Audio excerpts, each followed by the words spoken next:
जय गुरुजी, शुक्राना गुरुजी, अनंतम अनंतम शुक्राना गुरुजी। ओम नमः शिवाय, शिवजी सदा सहाय। ओम नमः शिवाय, गुरुजी सदा सहाय। तो संगत जी, आप सबका हमारे चैनल गुरुजी दी दुनिया में बहुत बहुत स्वागत है। और संगत जी, अगर अभी तक आपने हमारा चैनल गुरुजी दी दुनिया को सब्सक्राइब नहीं किया है तो इसे सब्सक्राइब करें, लाइक करें और ज़्यादा से ज़्यादा शेयर करें ताकि सब संगत को गुरुजी की ब्लेसिंग्स मिल सकें।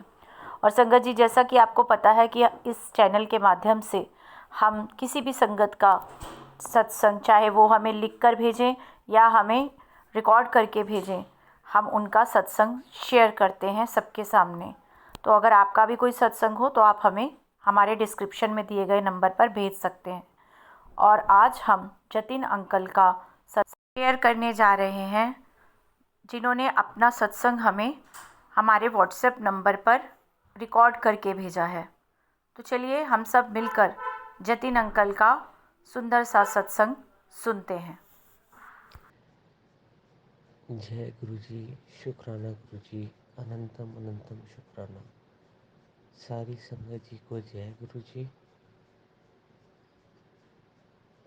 मैं अपना सत्संग, शुक्राना सत्संग शेयर करना चाहता हूँ। मैं दिल्ली से जतिन, और ये मेरा 5वां शुक्राना सत्संग है जो मैं गुरुजी की हुक्म से ही शेयर कर रहा हूँ।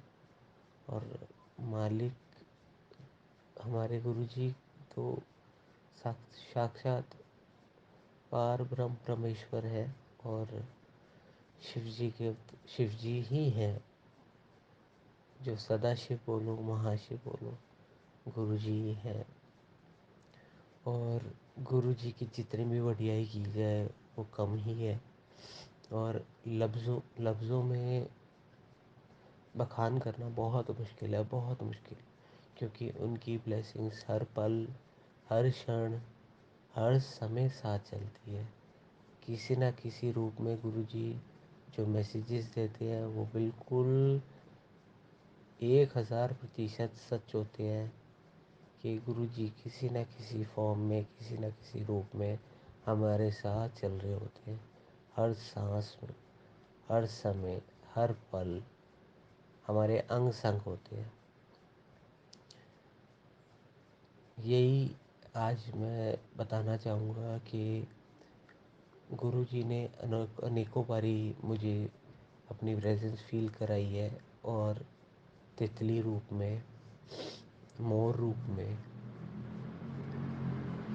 यहाँ तक कि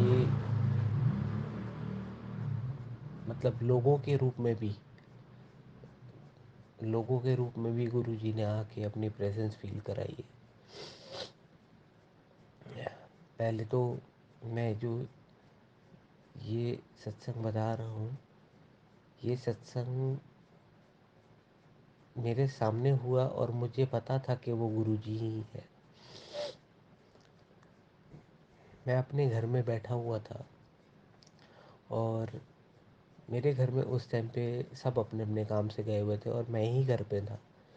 बाकी वैसे मैं रोज़ घर पे नहीं होता, लेकिन उस दिन मैं घर पे ही था। और एक संत, और सुबह से ही मेरे को कॉलिंग आ रही थी कि मैं चाय पिलाऊं, किसी को मैं चाय बना के पिलाऊं। सुबह से मेरे मन में ऐसे ही भाव हो रहे थे कि मैंने कहा चलो गुरु जी को भोग लगाऊंगा, वो तो लगाता ही हूँ रोज़। तो मेरे मन में आ रहा था कि किसी के साथ बैठ के चाय पीऊँ या कुछ। तो मैं सोच ही रहा था इतनी देर में, जैसे हम रूटीन चालू होता है दिन का, तो मैं जैसे ही पूजा करके उठा नहा धो के, तो एक साईं भक्त बाबा हमारे घर में आ गए और हमारे घर के बाहर आके कहते हैं कि बेटा मैं शिरडी से आया हूँ। मैंने, हाँ जी बाबा जी, पानी मिलेगा? मतलब बिल्कुल मिलेगा। तो उनको मैंने पानी पिलाया। फिर वो कहते बैठने के लिए। मैं, हाँ हाँ बाबा जी ये कुर्सी है, आप यहाँ बैठ जाइए। तो वो बोलने लगे कि बेटा मैं किसी के यहाँ पानी नहीं पीता हूँ, लेकिन आपके पास ही रुका हूँ। तो मुझे मन में अंदर से लग रहा था कि ये गुरुजी ही हैं, किसी न किसी रूप में गुरुजी आते हैं। तो मैंने उनको बैठाया, तो वो कहते बेटा कि मैं तुम्हारे मैं तुम्हारे साथ बैठना चाहता हूँ। मैंने हाँ जी बैठिए। तो कहते नहीं, यहाँ कुर्सी पे नहीं, आप मेरे साथ अपने घर में, मैं अंदर आ सकता हूँ। मैंने हाँ जी आ सकते हैं। वो मेरे घर के अंदर आए, मेरे मंदिर के सामने। जैसे हमारा एंटर करते हैं तो हमारे घर में मंदिर बना हुआ है, तो वो एंटर करते ही मेरा उस दिन मंत्र जाप चल रहा था मेरे ब्लूटूथ में। और मंत्र जाप चलते चलते मुझे वो कहते हैं हम नीचे बैठेंगे और आप भी मेरे साथ बैठो। मतलब ठीक है बाबा जी। हम जब नीचे बैठे तो बाबा जी ने मुझे बोला, बेटा मैं शिरडी से आया हूँ और मेरा नाम ये बाबा है और मैं शिरडी में रहता हूँ। आप गए हो? मतलब मैं नहीं गया। फिर उन्होंने बोला कि बेटा जाओ अंदर से ये सामान लेके आओ। मतलब ठीक है जी बाबा जी। और मैं चाय भी पीऊँगा। मतलब ठीक है बाबा जी। फिर चाय बना के लाया और साथ ही साथ जो सामान बोला था वो भी लेके आया। उन्होंने मेरे हाथ में बोलते बेटा हाथ करो। उन्होंने पहले मुंह मीठा कराया चीनी से, उसके बाद बोलते कि ये चावल का दाना है, ये अपने आप ये अपने हाथ से मेरे हाथ में रखो। जैसे कृष्ण भगवान ने सुदामा जी के हाथ में चावल का दाना दिया था, सुदामा जी ने कृष्ण भगवान के हाथ में, ऐसे ही आप मेरे हाथ में एक चावल का दाना दो। मैंने एक चावल का दाना उनके हाथ में रख दिया और उन्होंने मेरे को उसी एक चावल के दाने से उन्होंने 15-20 दाने चावल के प्रोड्यूस करके अपने हाथ से ऐसे, जैसे हाथ मलते हैं, मलते मलते उन्होंने 15-20 दाने मेरे को प्रोड्यूस करके अपने हाथ में दिए और मुझे बोला कि बेटा ये अपने पास रखना सदा, और तुम्हें नहीं पता कि कौन आया तुम्हारे घर, किस रूप में बाबा आए। तो अब आज से मैंने तुम्हारा हाथ थाम लिया, आज से तुम्हारी जिम्मेवारी मेरी, तुम्हारी सारी दुख चिंताएं सब मेरी। ये बोल के बाबा जी चले गए। तो थोड़ी सी दान दक्षिणा भी ले गए, लेकिन मुझे उसकी बात नहीं करनी है क्योंकि पैसे का मैटर नहीं है इसमें। तो बाकी उन्होंने जाते जाते आशीर्वाद खूब दिया और मैंने गुरुजी का हाथ जोड़े, मंत्र जाप उस टाइम चल ही रहा था, आधे घंटे का मंत्र जाप लगाया हुआ था मैंने। और गुरुजी को मैंने चरण स्पर्श किए, स्वरूप के आगे खड़ा हुआ और गुरुजी को लख लख बार शुक्राना किया। ये तो मेरे साथ हुआ एक बारी, जब साक्षात गुरुजी ब्लेस करने घर आए।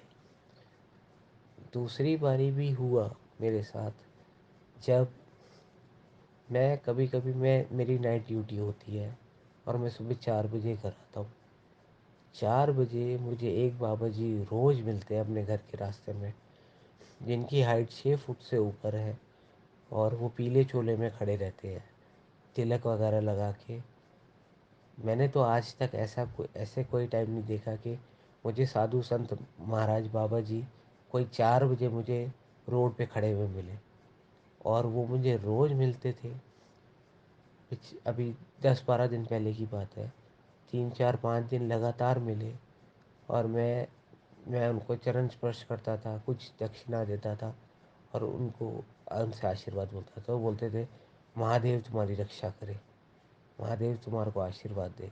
हर बारी उन्होंने ऐसे आशीष देना, आशीर्वाद देना। और 4-5 दिन वो मुझे मिले और उसके बाद फिर वो नहीं मिले मुझे। तो ये दूसरी बारी गुरुजी ने मुझे बाबा के रूप में ब्लेसिंग्स दी। अब तीसरी बारी जब मैं बड़े मंदिर गया दर्शन के लिए गुरुजी के, तो वहाँ से आती बारी मैं बाइक पे गया था और वहाँ से आती बारी मेरे साथ एक अंकल मुझे बड़े मंदिर के बाहर मिले और मुझे बोलते कि मुझे उन्होंने हल्की सी आवाज़ लगाई, मैं बाइक पे था, मैं रुक गया। मैंने बोला हाँ जी अंकल। तो कहते बेटा मेट्रो तक छोड़ दोगे? मैंने बोला हाँ जी अंकल बिल्कुल छोड़ दूँगा। तो अंकल मेरे साथ बैठ गए, मैंने अंकल को मेट्रो तक छोड़ा। वो गुरुजी के ही रूप था। जो भी ज, जब भी हम ऐसे कुछ करते हैं तो वो मदद या वो सेवा हम नहीं कर सकते। ये मुझे आज तक गुरुजी ने यही समझाया है कि बेटा जो सेवा हम्म, तू कर रहा है वो सेवा तुझे मैंने बख्शी है। ये मत सोचना कि तू कर रहा है। तो इसलिए संगत जी हम तो कुछ कर ही नहीं सकते, हम किसी पात्र नहीं है, हम कुछ भी नहीं कर सकते। सिर्फ गुरुजी को पता है कि हमारे कर्म कैसे कटवाने हैं और हमें कौन सी सेवा बख्शनी है। ये सब महाराज की प्लानिंग होती है। महाराज हमारा अगला पिछला सारे कर्मों के आधार पे हमें ब्लेस करते हैं। और गुरु जी ने बहुत बहुत बहुत ब्लेसिंग्स दी हैं, इतनी ब्लेसिंग्स दी हैं जिनका जिनके बारे में बताना भी मुश्किल है। अगर सत्संग करने बैठूं तो हर मोमेंट पे लाइफ में सत्संग है। तितली आजू बाजू सिर के ऊपर से घूमती हुई चली जाती है, तितली मुंह के आगे से निकल के चली जाती है, कबूतर रूप में भी दर्शन होते हैं। मतलब गुरुजी का ब्लेसिंग्स अपार है और हमारे साथ हमेशा विद्यमान रहती है। गुरुजी साक्षात हमारे साथ विद्यमान रहते हैं अपने संगत के साथ। और यही सिर्फ मेरे लिए नहीं, ये पूरा गुरु परिवार गुरु संगत के लिए है। तो बस गुरुजी ने इतनी ब्लेसिंग्स दी हैं कि हमारी झोली छोटी पड़ गई है, लेकिन गुरुजी की ब्लेसिंग्स कभी कम नहीं हो रही और ना कभी होगी। गुरुजी हमेशा बोल के ही गए हैं और अभी भी आज भी गुरुजी हैं, ओमनी प्रेजेंट है कि संगत में ही गुरुजी हैं, गुरुजी में ही संगत है। तो बस ये सत्संग मुझे शेयर करना था। मेरे मन में आज भाव आ रहे थे कि अपना सत्संग शेयर कर ये तीनों बातें बता कि मैं किसी न किसी रूप में हमेशा संगत के साथ चलता हूँ, संगत के अंग संग रहता हूँ सदा ही। तो लख लख शुक्राना गुरु जी, लख लख शुक्राना, अनंतम अनंतम शुक्राना गुरु जी। किस लफ्ज़ों में आपका शुक्राना करूँ गुरु जी, जो आपने हमारा हाथ थामा है, हमें अपने चरणों में लगाया है, हमें अपने चरणों की सेवा बख्शी है। लख लख शुक्राना गुरु जी, लख लख शुक्राना, अनंतम अनंतम शुक्राना। मैं अब अपना सत्संग गुरु जी के मंत्र जाप से विराम दूंगा। ओम नमः शिवाय, शिव जी सदा सहाय। ओम नमः शिवाय, गुरु जी सदा सहाय। ओम नमः शिवाय, शिव जी सदा सहाय। ओम नमः शिवाय, गुरु जी सदा सहाय। जय गुरु जी संगत जी, जय गुरु जी, जय गुरु जी।